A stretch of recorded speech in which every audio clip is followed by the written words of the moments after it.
오늘 가장 뜨거운 경제 뉴스를 제일 생생하게 전해드리는 시간입니다. 바이든 미국 대통령이 반도체 화상회의를 열고 반도체 투자가 미국 일자리 계획의 핵심이라며 삼성전자를 비롯한 글로벌 기업의 반도체 분야에 대한 투자를 요청했습니다. 이날 회의에 삼성전자뿐만 아니라 인텔, GM 등 반도체 자동차 산업 글로벌 기업이 참석했는데요. 한국경제신문 황정수 기자와 함께 자세한 내용 짚어보겠습니다. 기자님 안녕하세요. 예, 안녕하세요. 자, 먼저 궁금한 게 지금 전 세계 반도체가 왜 부족한 겁니까? 예, 일단 이 코로나19 영향이 좀 크다고 볼 수 있는데요. 그 작년부터 이제 홈 이코노미, 그러니까 재택 경제가 좀 발전을 해서 사람들이 집에 많이 머물렀지 않습니까? 네. 그러니까 작년 하반기부터 TV나 게임기 같은 가전 IT 기기 수요가 폭발을 했고요. 근데 여기에 들어가는 반도체 수요가 점점 커졌습니다. 그래서 이제 스마트폰 업체들이나 그 가전 업체들이 일단 첫 번째로 반도체 주문을 반도체 생산 업체에 많이 했고요. 네네. 근데 여기 맞물려서 이제 자동차에도 반도체가 많이 들어가는데, 근데 자동차 업체들은 사실 차가 안 팔릴 거라고 생각을 했어요. 코로나 때문에. 예, 그렇죠. 그래서 자동차용 반도체 주문을 줄였습니다, 차 업체들은. 근데 이게 작년 하반기부터 보니까 자동차 주문이 증가한 거예요. 여러 가지 이유가 분석이 되는데, 예를 들어서 이제 렌트카나 카시어링을 좀 사람들이 좀 기피하더라. 그런 위생적인 문제 때문에. 오히려 이제 대중교통도 좀 타기 싫어하고요. 이런 게 이제 차 수요로 좀 몰렸다는 분석도 있고요. 뭐 여행을 못 가니까 차라리 차라도 사자. 뭐 이런 것들이 몰려가지고 이제 급하게 주문이 막 늘었죠, 이제. 근데 자동차 업체들은 이제 차량용 반도체 전문 업체들한테 너희 그거 좀 만들어 달라, 반도체를. 근데 이 반도체 업체들이 차량용 반도체만 만드는 게 아니거든요. 이미 이제 가전이나 그 IT 기기용 반도체 쪽으로 생산 라인을 다 돌려놔가지고 네. 차량용 반도체가 이제 부족해진 겁니다. 어느 정도 부족합니까? 지금? 이게 이제 정확하게 말씀을 드리기는 좀 쉽지 않은데요. 일단은 미뤄 좀 짐작할 수 있는 수치들이 있습니다. 그러니까 지난 2월에 그 중국 자동차 생산량이 37% 정도 감소했거든요. 그다음에 스마트폰도 2분기에 5G 스마트폰에 좀 국한해서인데 생산량이 전년 동기보다 30% 줄어들 거라고 이렇게 예측 결과가 나오고 있습니다. 네. 이게 이제 수요가 줄어서 감소한 게 아니라요, 반도체 부족 때문이거든요. 그렇군요. 예, 그러니까 이걸 보면은 이제 반도체는 수요보다 공급이 한 30% 정도 적다고 볼 수 있습니다. 그래서 지금 GM 같은 미국 자동차 업체들은 좀 영향을 받아서 그 생산 공장이 지금 셧다운된 상태고요. 한국에서도 지금 현대차가 울산 공장이나 아산 공장, 뭐 그랜저 같은 것을 생산하는 공장인데요. 여기도 지금 좀 일시적으로 가동을 중단된 상태입니다. 알겠습니다. 지금 왜 반도체가 부족하고 얼마나 부족한지에 대해서 기자님께서 잘 설명을 해주셨는데, 그래서 네. 바이든 대통령이 반도체 화상회의까지 연 거예요. 그런데 이 회의의 주제가 백악관 국가안보 보좌관이더라고요. 예, 맞습니다. 네, 이걸 어떻게 우리가 받아들여야 되고 또 이 회의에 참석자들의 면면에서 우리가 어떤 것들을 볼 수 있을까요? 예, 일단은 그 제이크 설리번이라는 미국 국가안보보좌관하고 이제 브라이언 디스라는 미국 국가경제위원회 위원장이 이 회의를 주재를 했는데요. 이제 두 명은 이제 백악관의 핵심 안보 참모입니다. 네. 경제 참모기도 하고요. 그러니까 반도체가 사실 산업의 쌀, 뭐 21세기 전략 물자로 불리는데 이게 없으면 사실 안 되거든요. 그러니까 모든 거의 대부분의 가정기기에 들어가고, 그러니까 이거를 반도체를 이제 안보 차원에서 접근하겠다. 이런 거에 대해서 대외적으로 좀 공표를 했다, 이렇게 해석할 수 있고요. 사실 미국은 지난 도널드 트럼프 대통령 때부터 반도체 산업을 좀 안보와 좀 연결시켰습니다. 이게 대표적인 게 중국 화웨이를 제재한 건데요. 네. 그 작년 9월에 이제 화웨이에 미국 기술이 들어간 반도체 장비 등의 수출을 좀 금지시켰거든요. 그러니까 이게 이제 표면적으로 내세운 게 화웨이가 중국군을 돕고 있다. 어떻게 돕느냐? 반도체를 만들어서 중국군을 이롭게 하고 무기 개발을 돕고 있다. 이런 그런 프레임을 찍었거든요. 결국 이게 미국에 해를 끼친다는 거고요. 그다음에 또 하나는 이제 아까 전에 말씀드린 안보 문제와 더해서 경제위원장이 또 주재를 하게 된 게, 그 바이든 대통령이 사실 공약으로 메이드 인 아메리카를 내걸었거든요. 네. 그래서 미국 내 반도체 산업 육성을 통해서 일자리를 늘리고 경제를 살리겠다, 이런 의미가 좀 강하고요. 그래서 오늘 인텔 CEO 팻 겔싱어 대표가 트위터에 이제 자기네들이 고용과 투자를 늘리겠다. 이렇게 미국 정부의 정책에 화답을 한 거죠. 그렇더라고요. 그러니까 반도체가 미국 일자리의 좀 핵심 산업이고 또 하나는 미중 갈등의 핵심 중에 하나가 반도체다 보니까 이 문제를 경제 문제뿐만 아니라 안보 문제로 미국 내에서 그렇게 지금 여기고 있다. 그렇게 설명해 주셨습니다. 자, 어제 회의에 한국 기업으로 유일하게 삼성전자의 최시영 파운드리 사업부장 사장이 참석했는데 삼성을 향한 특별한 메시지가 있었습니까? 예, 사실 회담이 바이든 대통령의 공개 발언 말고는 비공개 상태라서요. 어떤 얘기가 오가는지 확실하진 않은데요. 그래도 저희가 좀 이제 삼성전자 쪽에 파악을 해보니까 회의는 한 1시간 30분 정도 진행이 됐고 이날 초청된 기업이 총 19개인데 여기 이제 사장들이 한마디씩 했다고 하더라고요. 예를 들어서 삼성은 지금 자동차 반도체를 공급할 수 없는 이유에 대해서 설명을 하고 파운드리 생산 라인이 부족한 이유에 설명을 하고 이런 식으로 좀 진행이 됐다고 하고요. 기업들 얘기지만 직접적인 요구는 없었다고 합니다. 당시에 회담에서는요. 네. 근데 바이든 대통령이 회담 서두에 한 얘기가 있거든요. 그러니까 미국의 공격적인 투자를 언급을 했고 미국에 공장을 많이 지어서 고용을 늘려달라 이렇게 특정 기업을 지정을 하진 않았지만 이런 얘기를 한 걸 봤을 때 네. 사실상 이날 초대된 외국 기업이 한국의 삼성전자 그리고 대만의 TSMC 네덜란드의 NXP라는 반도체 업체들이거든요. 이런 업체들한테 사실 이제 미국에 좀 공격적으로 공장을 지어달라 이렇게 사실은 압박을 한 거죠. 그렇죠. 그러니까 직접적인 요구는 없었지만 당연히 압박을 받을 수밖에 없는 상황인데 그동안 삼성전자나 국내 주요 반도체 업체들은 자동차 반도체 투자에는 좀 소극적이었다라고 하던데 그러면 이번 회의 또 미국의 이런 기조 때문에 조금 바뀔까요? 오늘 좀 주목할 만한 게 또 인텔의 팻 겔싱어 CEO가 사실 인텔도 자동차 반도체에 대해서는 그렇게 적극적이진 않았었거든요. 근데 현지에서 이제 미국을 대표하는 자동차 업체들 GM이라든지 포드 같은 데들이 지금 자동차 반도체가 없어서 지금 생산을 못 하고 있는 상황이잖아요. 오늘 회의의 목표도 사실 그런 자동차 반도체를 좀 생산해달라 이런 거였고, 그래서 인텔이 오늘 CEO가 선언을 했습니다. 그러니까 6개월에서 9개월 안에 자기가 남는 공장을 이용해서 인텔이 자동차 반도체를 만들겠다. 이렇게 선언을 했거든요. 근데 사실 인텔하고 경쟁하는 삼성전자 입장에서는 인텔이 저렇게 나오는데 우리는 안 하겠다 이렇게 버티기는 사실 쉽지는 않거든요. 왜냐하면 삼성전자도 미국 고객들한테 제품을 팔아야 되는데 만약에 인텔만 하고 삼성은 자동차 반도체에 협조를 안 한다. 이런 여론이 퍼지게 되면 삼성이 사실 현지에서 좀 영업이 쉽지 않을 수도 있고요. 그래서 이걸 사실은 자동차 반도체가 엄청나게 돈이 되는 반도체는 아닙니다. 왜냐하면은 쉽게 말해서 손이 많이 가는 반도체거든요. 자동차 업체들이 이런저런 요구사항은 많은데 단가는 비싸지 않고 이래서 지금까지는 좀 소홀하게 한 측면이 있는데 앞으로는 또 자의반 타의반으로 좀 이렇게 신경을 써야 될 수밖에 없는 상황이 된 것 같습니다. 그렇네요.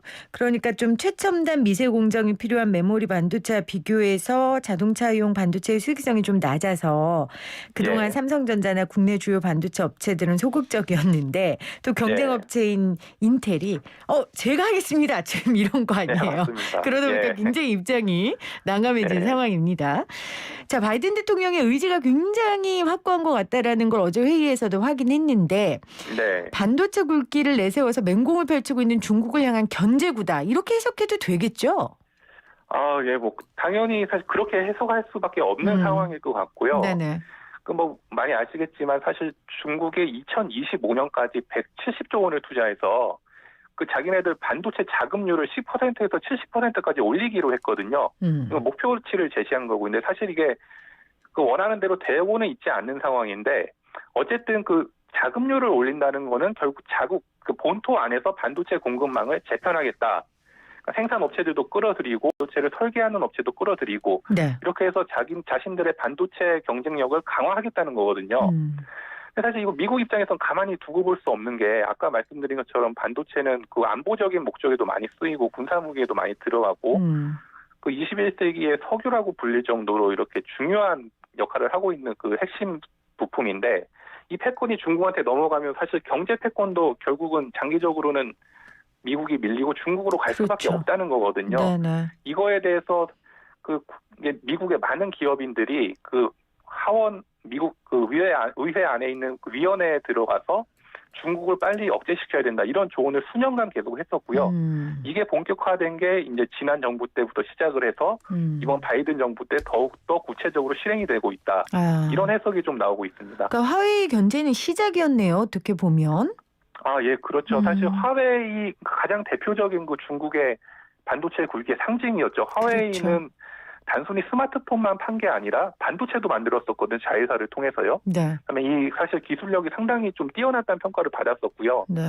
근데 여기를 이제 반도체 장비를 수출하지 않고 이렇게 좀 기술 유출을 막으면서 사실 지금은 화웨이가 시장에서 상당 부분 퇴출된 상태거든요. 근데 이게 이제 시작이었고 앞으로 이제 뭐 중국의 그 파운드리 업체, 그러니까 다른 업체에 반도체를 만들어주는 그 SMIC라는 업체가 있는데 여기에 대한 이제 제재도 또 시작이 됐고요.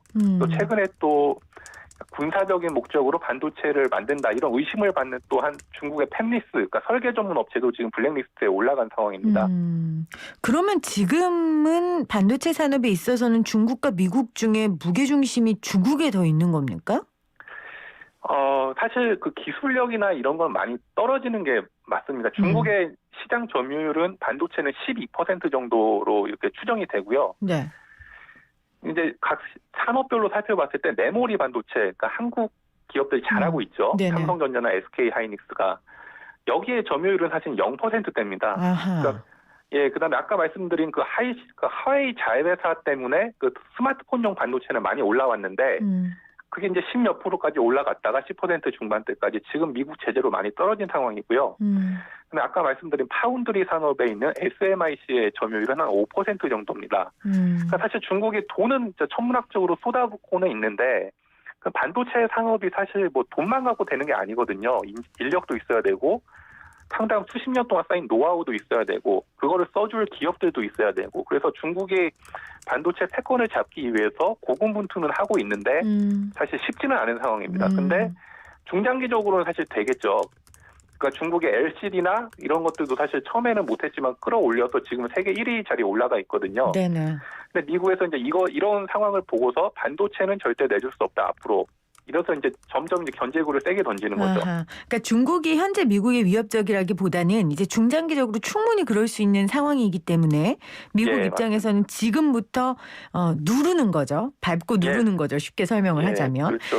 싹을 자르는 거죠. 네. 그러면 바이든 대통령이 결국 공급망 재편을 위해 500억 달러를 쏟아붓겠다라고 했잖아요. 네.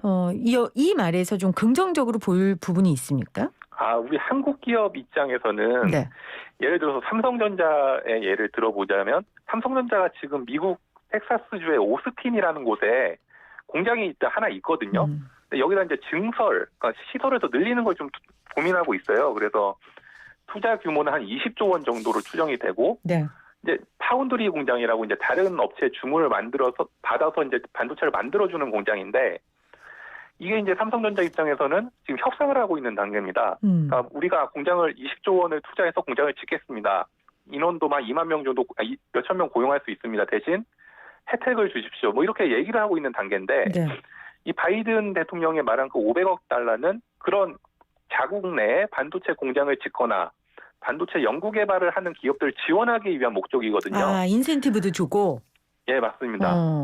그러니까 삼성 입장에서는 기왕 짓기로 한 거 이렇게 바이든 대통령이 500억 달러를 그러니까 의회를 통해서 예산으로 내놓겠다. 그렇죠. 이렇게 선언을 했으니까 최대한 좀 얻어내야 하고 얻어낼 가능성이 생긴 거죠. 앞으로 달리는 게 삼성전자가 하기 나름입니다. 그렇네요. 예. 앞으로 삼성전자가 미국 내에 공장을 짓고 투자를 하는 모습들이 좀 예상이 되는데 어차피 할 거 진짜 말씀하신 대로 인센티브도 받고 칭찬도 받고 또 어제 바이든이 회의한 것에 대한 응답이 되기도 하고 타이밍을 잘 봐야 될 것 같습니다. 자, 그러면 아까 미국 내부 반도체 업계의 움직임은 인텔의 응답으로 좀 대신하면 될까요? 또 저희가 주목해서 봐야 될 미국 내 반도체 업계 있습니까? 좀 물 들어오면 좀 노젓는단 말이 있잖아요. 지금 사실 미국 업체들이 사실 상당히 좀 흥분한 상태인 것 같긴 한데 인텔도 그렇고 이제 글로벌 파운드리라고 이 기업 이름입니다. 네. 그 파운드리 업체인데요. 아까 파운드리 이제 다른 업체에서 주문을 받아서 반도체를 생산하는 업체라고 말씀을 드렸고요. 여기도 사실 최근에 좀 잠잠했었거든요. 그러니까 자기들은 이제 3위에서 5위 정도에 만족하겠다. 1위 TSMC, 2위 삼성전자는 너희들이 알아서 잘 해라. 이런 스탠스였는데 최근에 갑자기 한 10조 원 정도를 상장을 해서 조달을 하겠다고 발표를 했어요. 또 네. 공장을 더 짓겠다고 이렇게 얘기를 했고요. 이게 결국은 정부에서 이제 또 지원금을 받겠다는 거잖아요. 여기다가 이제 또 마이크론이라고 그 삼성전자와 SK하이닉스와 경쟁하고 있는 메모리 반도체가 있는데요. 메모리 반도체 업체가 있는데 이 업체는 갑자기 이제 일본의 그 메모리 반도체 업체인 키옥시아를 인수에 관심이 있다. 뭐 이런 그 보도가 나왔거든요. 월스트리트 저널에서요. 네. 그러니까 지금 상당히 지금 미국 업체들은 고무된 상태인 것 같고 또 오늘 또 그 인텔에서도 또 이런 말을 했어요. 그 대표가 지금 현재 그 미국의 그 반도체 생산 점유율은 12% 정도인데 네. 그 안보를 위해서는 30%까지는 올라가야 된다. 이렇게 얘기를 한 거 보면은 지금 상당히 좀 미국 정부와 발맞춰서 좀 동아시아, 한국과 대만에 좀 뺏겼던 그 생산 관련 패권을 찾아오려고 지금 상당히 좀 노력하고 있는 게 아닌가 네. 이런 생각이 듭니다. 그러니까 미국의 노력과 움직임은 크게 세 개인 것 같아요. 자국 내 반도체 제조 늘리고 또 삼성전자 같은 반도체 회사 국내에 유치하고 그러면서 동시에 중국을 견제하는 정책과 움직임을 계속할 것 같은데 어떤 매체에서는 미국이 반도체 핵심 장비를 중국으로 수출하는 걸 금지시켰다 이렇게 쓰기도 하는데 이것도 확인된 사실입니까? 일단 약간의 좀 과장된 보도 같다는 게 좀 업계 시각이고요. 네. 근데 이거 한 가지 맞는 거는 미국 의회 산하의 AI 위원회에서 보고서를 냈거든요. 2월 달에 네. 보고서를 내서 그 반도체 장비 중에 핵심 장비, 고급 장비라고 부르는 ARF 장비라든지 EUV 장비를 일본이나 네덜란드와 연합해서 중국에 수출되는 걸 막아야 된다. 이런 권고는 했습니다. 그러니까 왜 일본과 네덜란드가 거론됐냐면은 그 일본에 있는 업체와 네덜란드 업체들이 이런 장비를 주력으로 만들거든요. 네. 이렇게 권고를 했을 뿐이지 이 단체들이 사실 정부 단체는 아니고 이제 정부에서 그걸 받아들일지 말지는 선택을 해야 되는 게 일단 첫 번째고 두 번째는 과연 그 중국 기업이 아닌 그 삼성전자, SK하이닉스 같은 그 제3국의 중국 공장에도 수출을 막아야 되냐 이런 얘기가 나오거든요. 만약 이런 걸 적용을 한다면은 사실 인텔도 중국의 공장을 갖고 있거든요. 근데 만약에 중국의 공장이 있다는 이유로 반도체 장비 수출을 막는다? 이거는 가능성이 아예 없다고는 할 수는 없지만 정말 미국과 중국이 극한 대립 수준까지 가가지고 서로 이제 완전히 그 반도체 산업을 망하게 하겠다. 앞뒤 안 보고 그냥 뛰어들어서 그냥 뭐 뒤에 생각 안 하고 그냥 네. 그런 상황이 오지 않는 이상 쉽지 않을 거라고 보고요. 예. 하지만 또 지금 현재 그 중국 특정 기업들에 대해서는 이렇게 제재는 하고 있거든요. 네네. 그러니까 그 최근 보도는 중국 전체에 대해서 수출을 막겠다는 건데 그건 아니고 지금 현재는 아까 화웨이에 대해서 그렇게 제재를 했었고요. 네네. 최근에 SMIC 관련해서도 그런 움직임이 있고요. 아까 말씀드린 파운드리 업체. 그래서 분명히 이제 미국의 안보에 해가 되는 중국 기업에 대해서는 미국의 반도체 핵심 장비를 수출하는 것을 금지시키는 기조는 계속될 수도 있을 것 같은데 중국 전체에 있는 그 공장이라든지 반도체 기업들의 반도체 장비 수출을 막는다. 이거는 그 특정 위원회에서 권고를 한 적이 있지만 정부가 이렇게 하겠다고 미국 정부가 밝힌 적은 없습니다. 네, 그러니까 현재 네네. 예. 그래서 삼성전자나 하이닉스에서도 사실 그 정도까지 이렇게 우리가 공장을 못 돌릴 정도로 우려하는 상황은 아니다. 지금 현재로서는 이런 반응을 좀 내놓고 있고요. 그러니까 가능성은 있지만 예. 그렇게 되면 정말 전면 전쟁인데 그렇게 되면 양국 그렇죠. 관계가 극단으로 치닫지 않겠습니까? 그러니까 예. 뭐 그렇게 쉽게 일어날 일은 아니다. 예, 라는 맞습니다. 말씀이신 것 같아요. 그러면 이제 우리 입지가 중요한 거잖아요. 지금 네, 맞습니다. 청와대에서도 삼성전자와 얼마 전에 만남을 가졌다고 하더라고요. 반도체 네. 관련해서. 예. 지금 우리는 어떻게 해야 됩니까? 이게 사실 상당히 어려운 문제인데요. 사실 이제 미중 반도체 전쟁이 격화되면 이제 우리가 어떤 득실이 있을까? 일단 중국이 지금 아까 전에도 말씀드렸지만 상당히 반도체 산업의 수준이 좀 떨어지는 건 사실인데요. 네. 계속 그 중국 정부의 돈의 지원을 받으면 사실 어느 정도 올라올 수밖에 없거든요. 중장기적으로는. 네. 근데 이런 상황에서 미국이 나서서 중국 반도체 산업을 주저앉혀준다. 이러면 주요 경쟁국 하나가 사라지니까 한국 기업들에게 사실 좋은 걸 수도 있습니다. 뭐 중국 반도체 기업이 없어진다고 뭐 중국에 있는 스마트폰 업체들이 반도체를 안 쓰는 건 아니잖아요. 그렇죠, 그렇죠. 예, 이거 삼성전자나 하이닉스가 지금처럼 그냥 계속 납품을 하면 되는 거니까. 네. 그게 좋은데 만약에 아까 말씀드린 것처럼 극한 갈등 상황까지 가서 정말 그 삼성전자의 시안 공장이라든지 SK하이닉스의 우시 공장, 이 다 중국에 있는 공장들인데요. 수십조 원을 투자를 이미 해놓은 상태거든요. 네네. 이 공장 운영에 차질이 생긴다. 그리고 이거 사실 한국 기업들한테 적지 않은 혼실이 되게 영향받아오고요. 사실 미국이 한국을 동맹국이라고 생각을 하고 지금 현재 중국과는 좀 다르게 대우하고 있지 않습니까? 근데 요즘에 국익을 위해서 지금 미국이 불을 안 가리고 자국 기업 우선주의를 상당히 강화하고 있는 상황이거든요. 이게 사실 이게 지금 중국에 향하는 그런 칼이 나중에 한국 기업들한테 안 올 거라는 보장을 할 수는 없습니다. 네네. 사실 기업의 영역에 이렇게 자꾸 정부가 개입하게 되면은 특히 좀 그런 시장의 자율성이 좀 훼손되는 경우가 많이 있고요. 또 상대적으로 그런 미국과 중국에 낀 어떻게 보면 샌드위치 상황인 한국에 본사를 둔 우리 삼성전자나 SK하이닉스 같은 기업들 입장에서는 이렇게 미중 전쟁이 격화되는 게 크게 봤을 땐 좋을 게 없다. 그렇죠. 이런 의견이 사실은 반도체 업계에서 많이 나오고 있습니다. 정말 총성 없는 전쟁입니다. 무섭네요. 예. 네, 알겠습니다. 오늘 한국경제신문 황정수 기자와 함께 전 세계적인 반도체 부족 현상 그리고 어제 있었던 바이든 미국 대통령의 반도체 화상회의 자세히 알아봤습니다. 고맙습니다. 예, 감사합니다.